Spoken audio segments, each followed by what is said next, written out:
So, good afternoon, everyone. Not the best time for a presentation, just after the lunch. Okay, so I'll just introduce myself. So, I work for RSA Logistics, and we are starting RSA Cold Chain, and I take care of the contract logistics and the RSA Cold Chain business side. So, the topic that I have today is dynamics of an innovative and sustainable cold chain, and aligning it with and supporting the aspirations of the country, which is UAE. So, if I look at the key objectives of this presentation, what I would like to see is that first we would understand the mega trends which are influencing this industry. Then what are some overview of some challenges that we face, and probably look at some best practices for the industry. So, mega trends, I've just divided the mega trends into two aspects. One, a few are in demographics, and few are aspirational. So when I say aspirational, is to do with the country's aspiration in terms of UAE to go into new territories. So if you look at demographic related trends, to give you a perspective, we did an analysis that the consumer has become hedonic and is affected by Veblen effect. So this is a behavioral aspect of the consumer, and this consumer wants to try new stuff, new products, new food items, is looking for assortments, and is ready to spend. Now, when you look at the population of this consumer, it's actually increasing. So there's an increase in population in GCC, and then you have a GDP per capita which is increasing. So on one side, you have a population increase from 2016 to 2021 by 10%, and parallelly, there is a GDP increase, and this consumer wants to try new stuff and is also affected by Veblen effect. All this is resulting in increase in per capita food consumption. So per capita food consumption going up. What is in it for us as this team? So we were talking about food safety, we are talking about storage, we are talking about transportation. What it means is that we have almost 25% more goods, food products coming in the country, in this region, by 2021. So are we prepared for that? So if I just have to convert that into how much volume it will be approximately 1 million additional pallet positions flowing through the supply chain. And we have to be prepared for taking care of this within the supply chain. Urbanization. So how urbanization is affecting? You see, 85% of GCC population is in urban areas, and this is going to go to 87%. What it results is hectic lifestyle. So a person who is in urban area basically faces hectic lifestyle, has economic independence, so ready to spend, and he's living in a clustered environment where looking for convenient options. So population which is increasing, which is a richer population, but requiring convenient options for a lot of assortments. Shiconomy, and this is an interesting concept. So female contribution of female in workforce participation in workforce has gone up from 21% to 24%, and for UAE from 25% going up to 46% now. So it is close to 50% in UAE. So a different type of consumer is what we need to serve now. A consumer who has active lifestyle, who has less time to cook, less time to spend at home, and needs convenient options. So again, urbanization, female population, female workforce requiring convenience. I mean, these are all changing the dynamics, the way the food industry is shaping. And that's how the products are getting introduced in the market, so that this unmet need is satisfied in the country or in the region. Regulations are becoming very important. We have so many regulations, and there are reasons for that. Certain regulations are global in nature, which bring in standardization. So regulations like ISO 22000, 2005, HACCP, these are global standards, global ways of standardizing the processes, and there is a reason for that, because when a product flows from one corner of the country, one corner of the globe to another corner, the consumption point is completely different, then you need the product to come in the right format, in that same format where it was envisaged to be. So So that is on the global level. And then you have local norms, local quality parameters or quality standards, which are driven by the efforts taken by the local government. So we saw a panel discussion in the morning where Dubai municipality is taking effort to gather information, and they have food code and various other ways of creating standardization and bringing those standards in the food supply chain to ensure the quality is maintained, the food is safe, the food is hygienic when it reaches the consumption point. So safety and food safety is very important, and regulations play a very important role, especially in a global environment. Again, globalization, you have 27 million tourists coming in UAE and KSA within GCC, and likely to double in next 5 years. What it means is these tourists come from all parts of the world. UAE hosts around 220 people from 220 countries. Essentially, this means the requirement of food is very varied. People have become health conscious. People have got new illnesses, so sugar-free products are required, fat-free products are required, gluten-free are required. So various types of product assortments are required. And so there will be a lot of product movement. Essentially, there will be a lot of product movement crossing a lot of boundaries. Now, when this product is moving in GCC, typically 80% of the goods are imported because there is very little agriculture or which is happening or production happening. And when more import, export, and re-export is happening, the kind of infrastructure which is required is developed here, but needs to be enhanced significantly because we are talking about growth of 25% from 2016 or 2015 to 2020. We saw the volume going up by 25%. So the volume will go up, capacity is required. So infrastructure is there. We have Jebel Ali Free Zone, we have Jebel Ali Port, we have the new Al Maktoum International Port. Dubai is strategically located, but not enough probably, and this has to be enhanced. 3D printing. This is something which is an aspiration of UAE to really accelerate in this industry and be a leader in this region.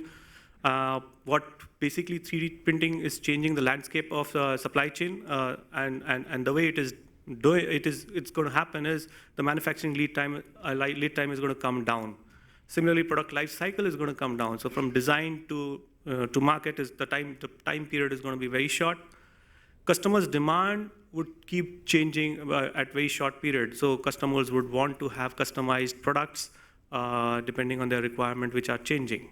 You know, the millennials, they basically look for new products. They want to try new things and probably customized. What 3D printing will do is it will reduce waste.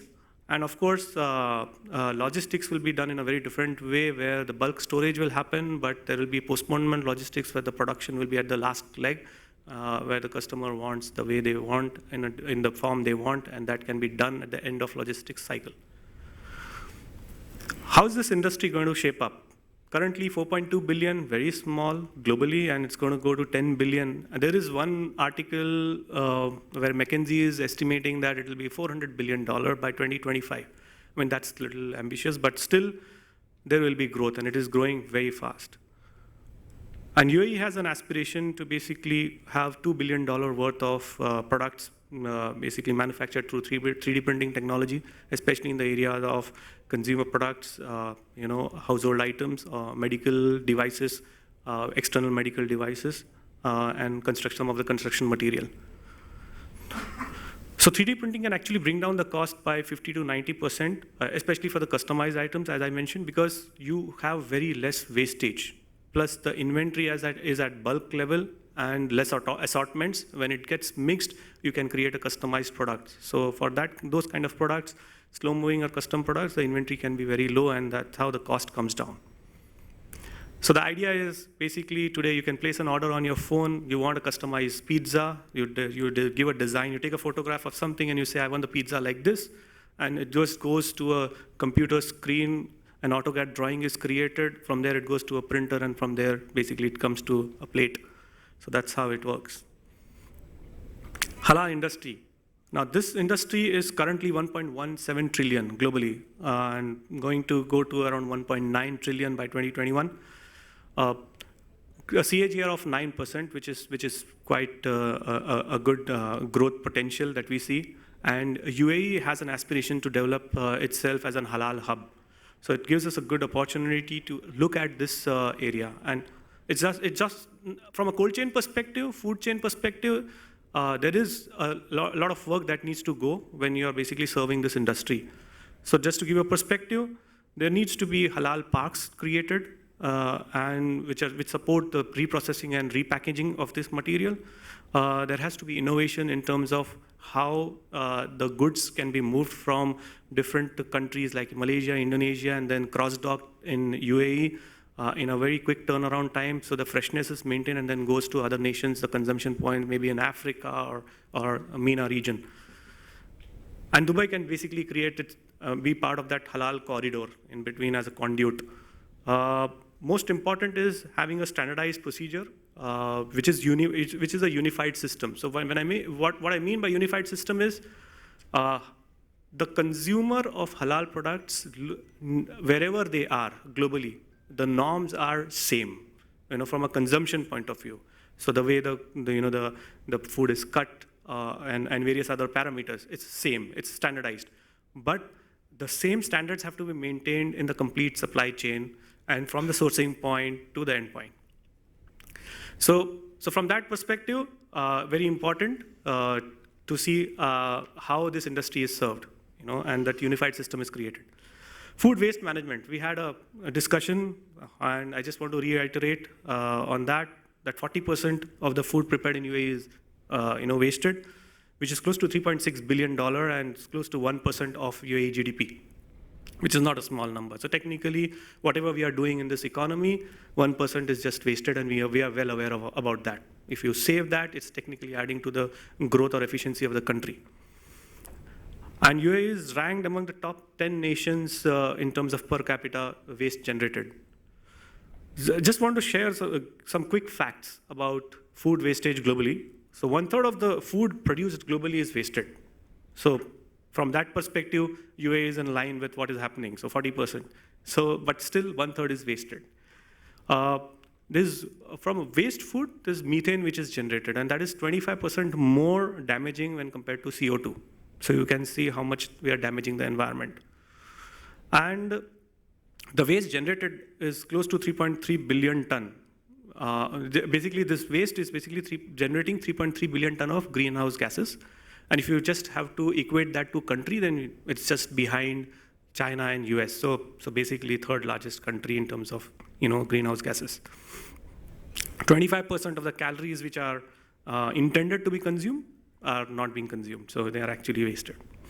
So what is the result? The result is you basically have wastage in physical infrastructure because you are basically carrying something which is going to be wasted eventually. So you are carrying something, you're storing something, you're using the infrastructure which is available, and everything, energy, human resource, whatever is required, everything you're using for something which is going to be wasted.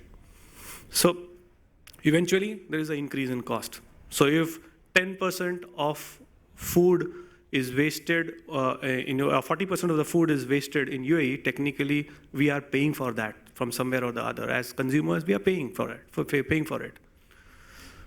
And of course, it is leading to damaging the environment. So how do we manage this food? Of course, we spoke about UAE Food Bank, so I'm not going to talk much about it. But as logistics service provider, RSA has aspiration to support this initiative and how we can actually provide space, transportation services, so that the food the wastage is minimized and it is channelized to the right consumers. We also intend to provide world-class infrastructure because that's what we have been doing in the past, but now getting into cold chain industry. So we want to provide world-class infrastructure. Our facility coming up in Dubai South has 11,000 pallet positions, and it will have the best infrastructure that is required. And we guarantee that there will be almost negligible wastage because of RSA in that facility. And this is for the food industry. Technology like Winnows. Now this is very interesting technology where you can actually record the amount of wastage that you do on a day-to-day basis in your kitchen. And when you do this record, you'll come to know exactly what kind of food products you're actually wasting. So when you do that, you become conscious and you try to basically reduce that wastage. And use of biomethane, which is basically an outcome of the wastage that you get to power vehicles or generate energy. Sustainability. Sustainability, you can use alternative energy. And one very interesting aspect that I want to share here is that we have already initiated a project which is in implementation phase to set up a solar power. We are basically using our roof for generation of solar energy, and that is going to help us to save anywhere between 10 to 15%. So almost 1.1 megawatt of power is going to be generated from the solar panels that we are going to lay on our warehouse roof. So we want to use more and more, and it's something which we believe these kind of initiatives will only help us in bringing our energy costs down.